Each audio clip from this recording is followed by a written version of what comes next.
One weapon stands out when analyzing the Los Angeles Police Department's response to protests in June 2025, a scattershot impact munition that discharges multiple projectiles at a time. LAPD protocol states they are meant to be skip-fired off the ground, which bleeds off energy but adds to their inherent imprecision, increasing the risk that vulnerable parts of the body or individuals not involved in targeted acts may be hit. Scattershot weapons spread out in an expanding cloud over distance, posing a hazard to anyone, protester or otherwise, in a crowd.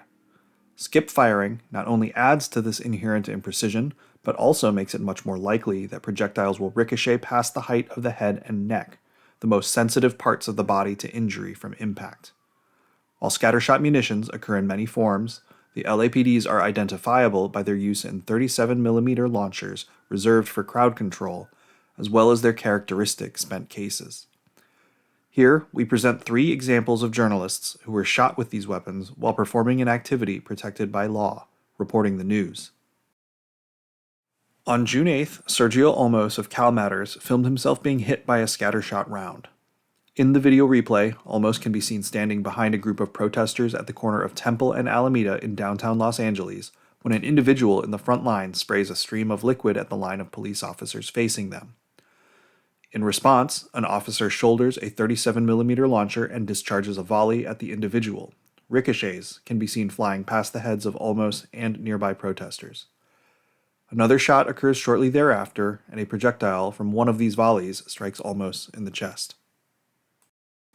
One day later, Jeremy Lindenfeld, reporting for Capital in Maine, recaptured on film the moment when he was struck by a less lethal round in the 100 block of South Alameda Street. The chaotic moments before show the use of several different types of less lethal projectiles deployed, including pepper rounds from a FN-303 compressed air rifle and 40mm sponge grenade projectiles. None of these appear to affect Lindenfeld until an officer skip-fires a 37mm scattershot round.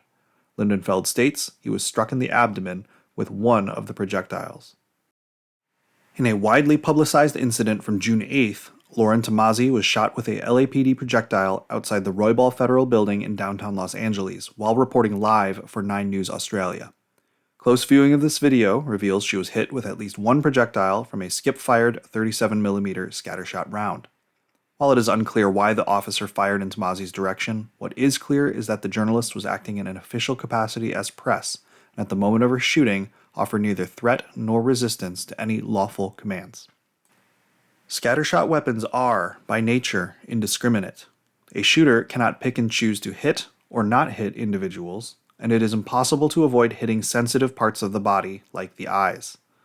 Their use has been implicated on hundreds of cases of blinding in India, Chile, and Iran, while here in Los Angeles, there is a direct link between their use and the disproportionate number of journalists shot by police while reporting. The inherent imprecision of these weapons creates an unacceptably hazardous and chilling environment not just for journalists, but for anyone wishing to exercise their right to peaceful assembly.